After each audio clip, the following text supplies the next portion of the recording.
Programa Mercado e Ação retorna com a doutora Eliana Mota Vincenzi. Eu sempre treino para pronunciar certo. E nós estamos falando de governança corporativa e o quanto as empresas brasileiras, por exemplo, Petrobras e outras, demonstraram uma fragilidade enorme nos seus processos de gestão, cujo custo de prejuízo não foi só o que aquela empresa teve, mas ocasionou um custo Brasil N vezes superior, porque nesse conceito o Brasil é uma empresa toda e aquilo seria apenas uma filial. O mercado internacional derrubou o Brasil. Tem como estimar o que se perdeu? Olha, a gente pode estimar pelo balanço da Petrobras, né, que teve um prejuízo imenso, mas não só o prejuízo financeiro, mas principalmente o prejuízo de imagem. Derrubou todas as outras empresas brasileiras junto, pelo conceito da empresa-mãe, Governo Brasil. Exato. E até porque da Petrobras, muitas outras empresas também dependiam como fornecedores, né? A gente via que tinha um projeto de expansão de investimento, tanto que o atual presidente da Petrobras agora quer fazer um projeto de desinvestimento, né? A gente está sentindo na pele o nível de desemprego, os polos que estavam sendo criados, polos navais, que tiveram uma disruptura ali na continuidade dos seus trabalhos. Então, aí vem corroborar a importância das boas práticas de governança. E ainda mais que a empresa tinha os seus papéis negociados, né, na NISE, nos Estados Unidos, e abalou muito, tanto que está correndo nos Estados Unidos processo contra a Petrobras exatamente por não ter adotado as práticas de governança corporativa. Mas houve a mentira de que existiam essas práticas ou elas simplesmente não foram... Se deixou o imaginário popular pensar que elas existiam? Quando uma empresa brasileira quer negociar suas ações na New York Stock Exchange, na NYSE, ela tem que se adequar à lei dos Estados Unidos, né? A SEC, né? Security Exchange Commission, que é a nossa CVM aqui. Então, quando você vai negociar fora esses papéis, você fica sobre a égide da lei americana. E a lei americana, a lei Sarbanes-Oxley, ela é muito draconiana e forte quanto a não práticas de governança corporativa. Então, foi negociar lá, ela vai estar sobre a égide dessa lei americana e certamente lá tem um rigor muito grande. Embora os processos normalmente não chegam até o final, porque é feito um acordo. E, normalmente, acordos milionários, bilionários. Então, isso é mais um risco que a Petrobras está exposta, né? Porque vai chegar lá, vai ser... Enfim, julgado. Vai chegar a hora do acordo. Isso. Então, não tem como fugir desse processo? Dificilmente, né? E até porque é lá no território americano. Então, vai ter esse desenrolar aí que poderá gerar um outro prejuízo lá para a Petrobras. Em termos de Europa também existe o risco de processos desse tipo? Tem que ver onde é que a Petrobras estava negociando seus papéis. Todos os investidores que se sentirem lesados por falta de transparência e de informações relevantes ao mercado, poderá acionar, né? Qualquer um pode entrar na justiça. Os investidores nacionais que compravam ações da Petrobras na Bolsa ou através do seu banco, o fundo de investimento, eles têm direito a discutir esse prejuízo? Sim, toda pessoa que se sentir lesada, ela tem o direito, né, de discutir o seu prejuízo. Então, vai depender, por exemplo, vai ser um marco lá nos Estados Unidos. Né? De repente, o que os investidores lá ganharem, embora faça a lei só lá nos Estados Unidos, já é tipo um precedente, né? Porque os nossos investidores aqui também foram lesados, né? A princípio foram lesados, porque está correndo aí os processos para apurar essa responsabilidade se houve falta de gestão ou se houve gestão fraudulenta e temerária, né? Há não muito tempo foi promulgada uma lei nova no Brasil, anticorrupção. Como é que o que aborda, que pontos são fortes nessa lei e qual é o risco mais imediato às práticas que nós temos nas empresas? A lei anticorrupção, ela foi criada no Brasil, até é uma das... a OCDE, que é um organismo internacional, que vem monitorando junto com a parte da Organização Mundial do Comércio quais práticas que são adotadas pelos países, né? Porque todos são signatários. E dentre as práticas, exige-se que os países tenham uma lei específica do combate à corrupção. Até porque isso é um assunto, a gente sabe que a corrupção é um caos no mundo, né? Se o dinheiro que da corrupção fosse utilizado para a benfeitoria da humanidade, para o bem, a gente não teria fome no mundo, né? Então, o Brasil também teve que se adequar e, por isso, foi editada essa lei. Essa lei ela é da esfera administrativa, então, a empresa vai ter que ter práticas e normas de integridade, de maneira que o seu relacionamento com o Estado, com o setor público, seja pautado dentro da ética, de normas de conduta, e que a empresa não compactue com atitudes como a gente está vendo no dia a dia. Tanto que as empresas têm aí os seus acordos de leniência e estão fazendo termos de ajustamento de condutas para se adequarem a essa lei. E isso engloba desde o controlador, do dono da empresa, até a parte mais inferior lá dentro do organograma da empresa. Ou seja, todos os colaboradores também terão que ter treinamento, tem que assinar um código de ética e de conduta, que eles são cientes das práticas, do seu comportamento e das práticas que têm que ser adotadas no seu dia a dia com a empresa. O segundo e terceiro escalão, muitas vezes, eles podem estar envolvidos sem saber que estão. Agindo como se fosse uma prática normal da empresa, não sabe que aquela nota é fria ou que aquela nota não procede, que aquele serviço não aconteceu. São coisas que nós não podemos também imaginar que todos da empresa tenham conhecimento, porque não é aberto desse jeito. Esse funcionário, nesse nível hierárquico, também está sujeito? Perfeito. Todos estão sujeitos, tá?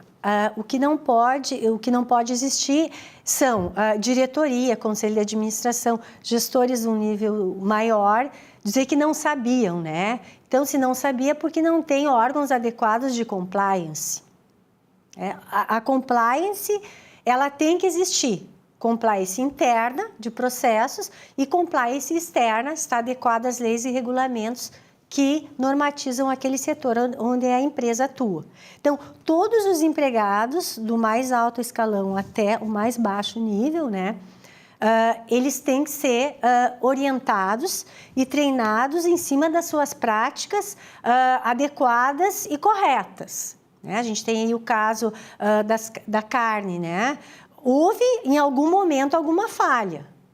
Com conhecimento do escalão superior, aí tem que se ver, aí tem que se apurar e averiguar. Se houve aquela falha, vamos ver onde é que está o elo mais fraco dessa cadeia e atuar para mitigar aquele risco que a gente está observando.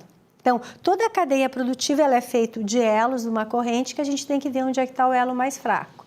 Mas, certamente, quando há qualquer problema é porque não houve uma adequada compliance e regularidade daquele processo, o que ocasiona essa perda enorme e, principalmente, o risco de imagem.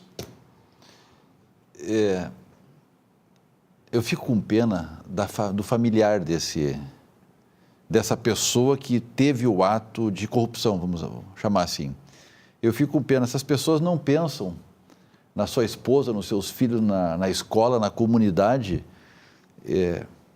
Eu fico com pena da família que não sabia, não tinha nem ideia, às vezes, nem sempre é o caso, mas na maior parte, no nível que nós estamos conversando, a família não tem ideia. Pensa que o provedor é um bom provedor apenas.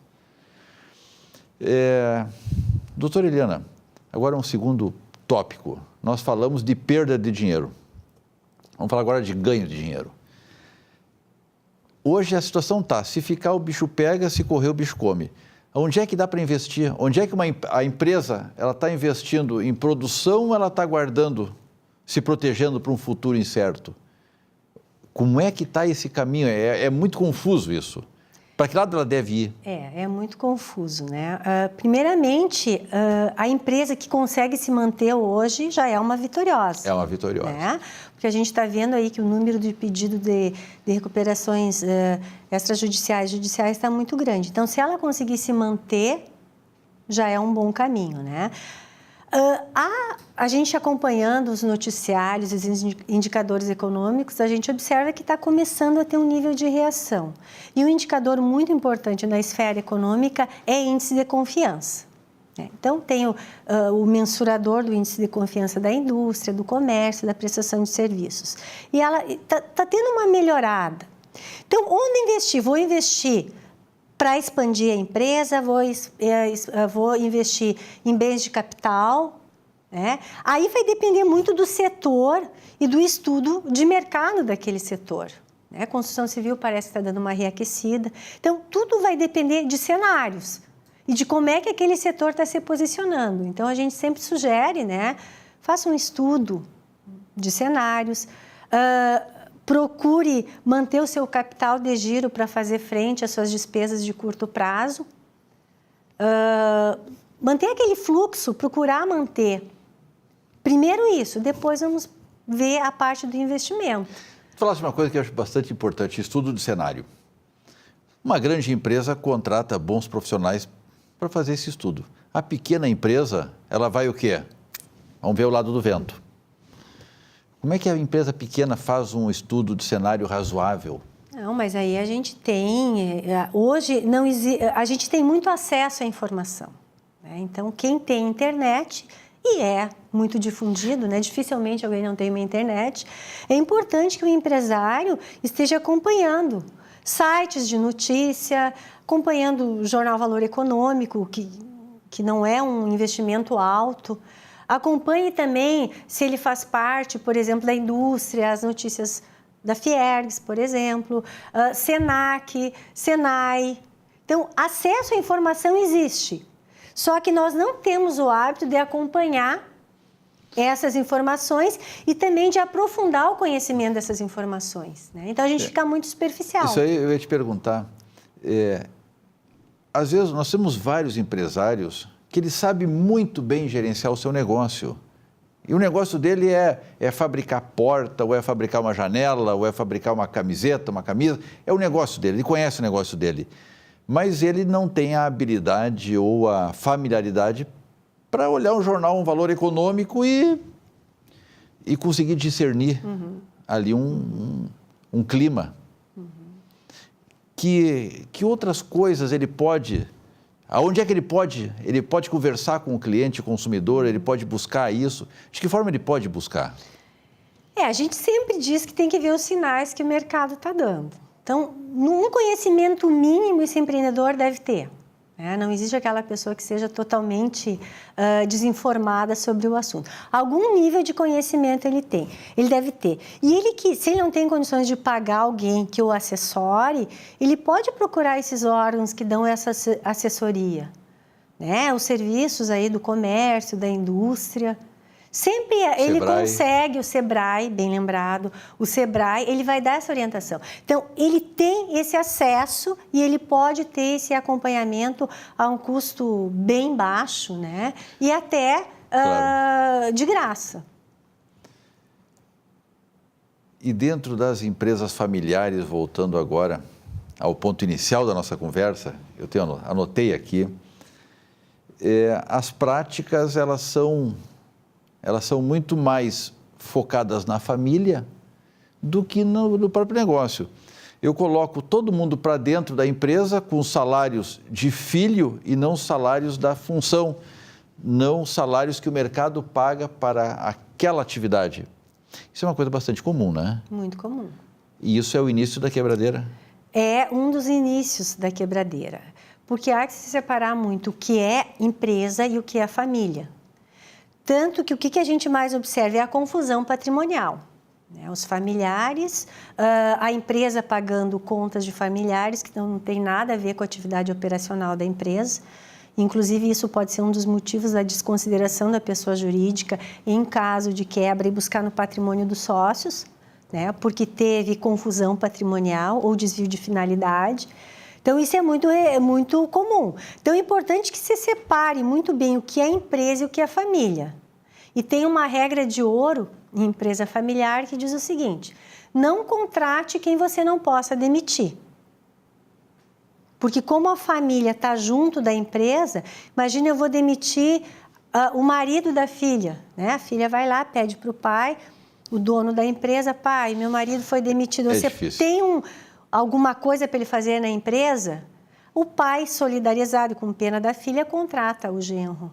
Só que depois vai ser muito difícil. Além de tudo, contrata um salário de genro. Fora de mercado. Exatamente. Um salário de filho. Isso. E não está correto. Ele tem que, no mínimo, usar o que o mercado está direcionando. Nosso tempo produtor já está pulando lá, que acabou o tempo. Agradeço a tua presença. Sim. Ficamos por aqui. Obrigado pela audiência.